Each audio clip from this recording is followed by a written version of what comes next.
Alright, well, I got it. Essentially, what I didn't quite calculate is that this thing is much better suited to using a T9. So I had to use my little Gorilla Grip guy over here on the show side. And then a T9 bit, which doesn't fit in my normal small one. So I had to use my big 1/4 inch one. It's still a Weeha bit. Just, a little bit different. But I did get it loosened up. There we go. We can definitely see that it has thread locker on it. And it's not super magnetic, but it is. Okay, let's actually get inside this guy here. We have wide bearings. That's kind of interesting.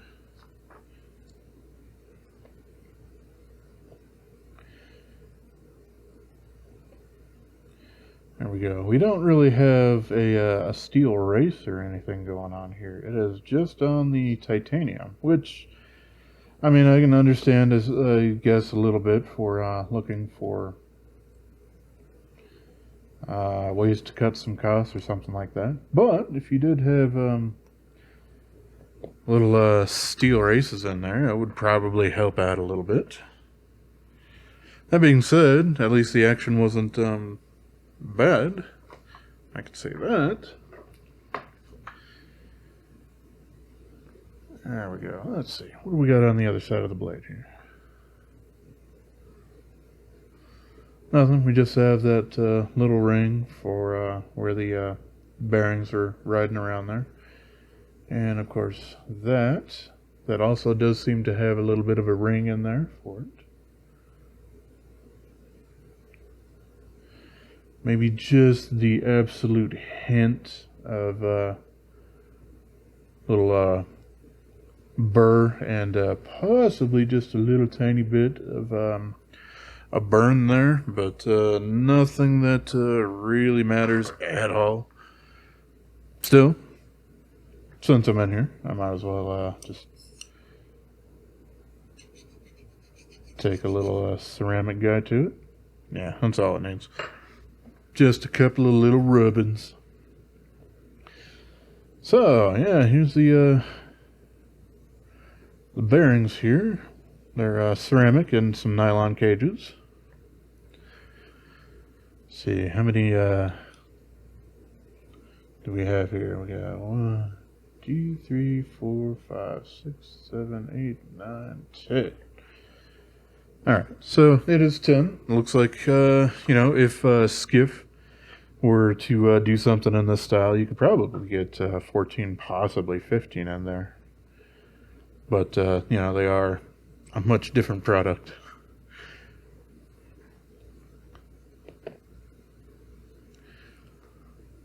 But, yeah, might as well clean out everything.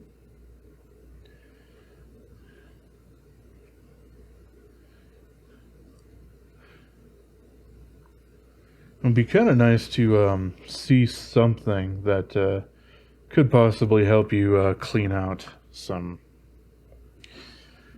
Loctite or something like that that's in there.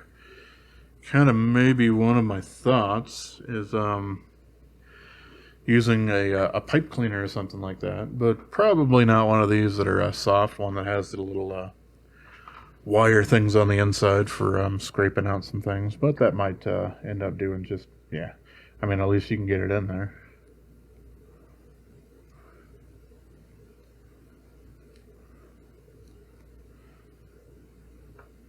It might have done something. I don't know. Okay, well, yeah, while I'm in here, I said I was going to clean it out. I did the brunt of it. But do have just a little bit of acetone going on here. Yeah.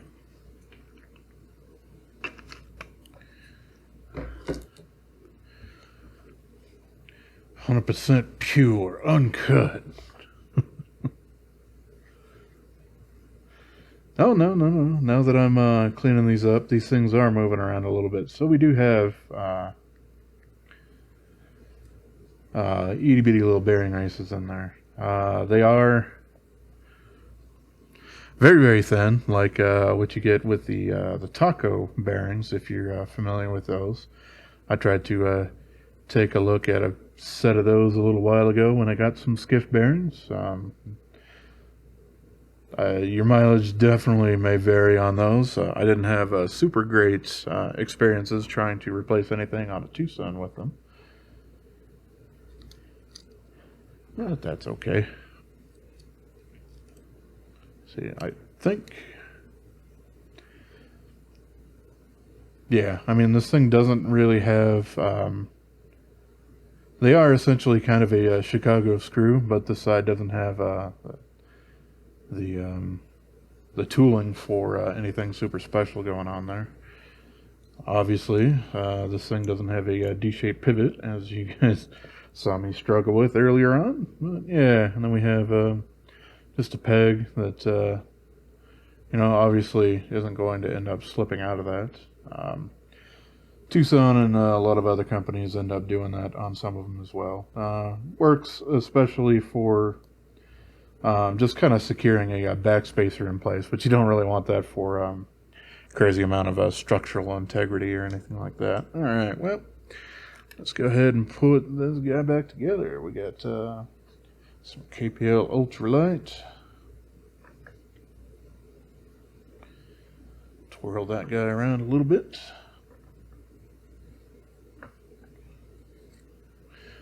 course, this is generally more than you'll end up needing, but hey, that's what it ended up coming out of the needle there.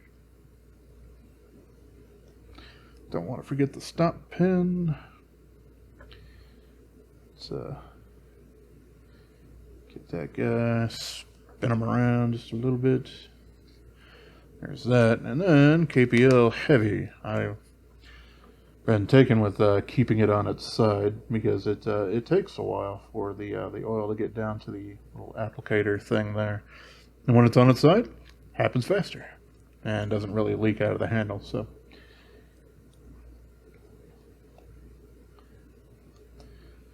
Alright, slap this little son of a gun back in here.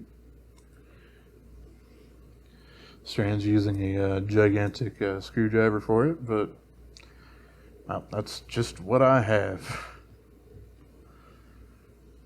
And well, that's screwed in, so at this point, yep, just go ahead and close that.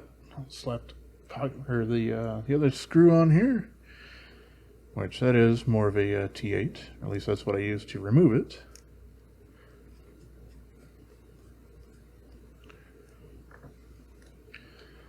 So yeah, I mean the centering's all good there.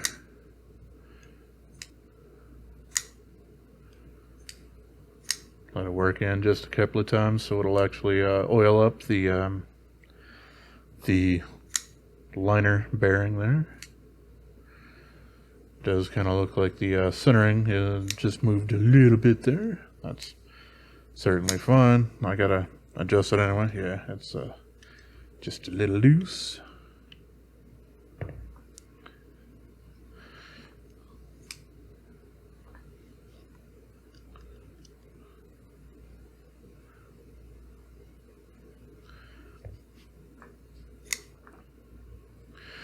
Okay, I gotta use this thing to do that final adjustment,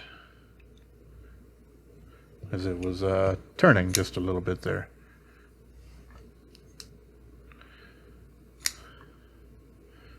Still feel just a little tiny bit of play.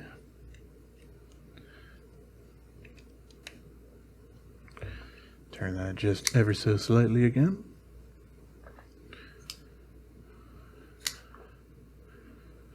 Still, maybe just a touch loose. This is probably riveting to watch, I understand.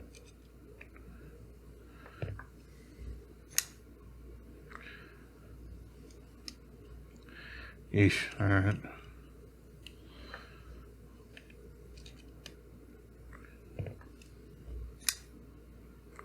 That is definitely solid in there. But you can see that did hurt the action just a little tiny bit. So I suppose from that point I can just back it out ever so slightly.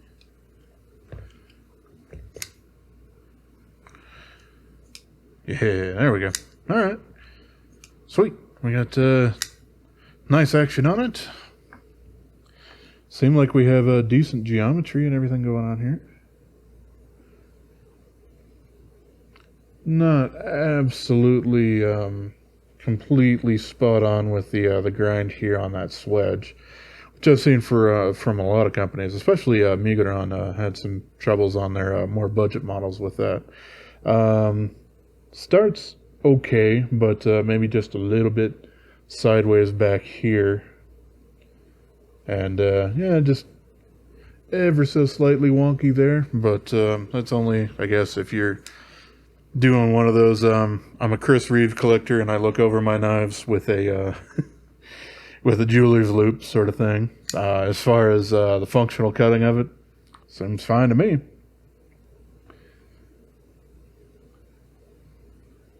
Got a nice satin finish going on there. And the grind on it doesn't seem bad. But if I go ahead and... Well, actually, I remember I do that on a different thing, so alrighty. Alright, well, this is the Allvin guy that I just took a look at in M390 titanium frame lock. We do have T8 hardware all the way around, except for the hardened steel insert. Yeah, that's fairly standard, and I'm fine with that. And it also kind of looks as though I probably won't need to, I won't need to remove the pocket clip here. Let's see what we got going on.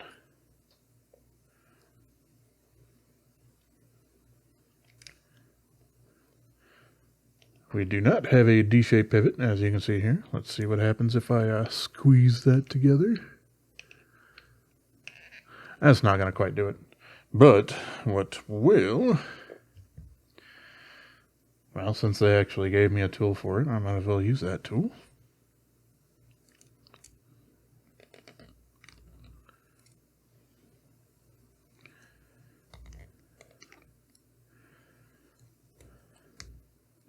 So it's definitely got some sort of a thread locker sort of stuff probably kind of lurking around in there.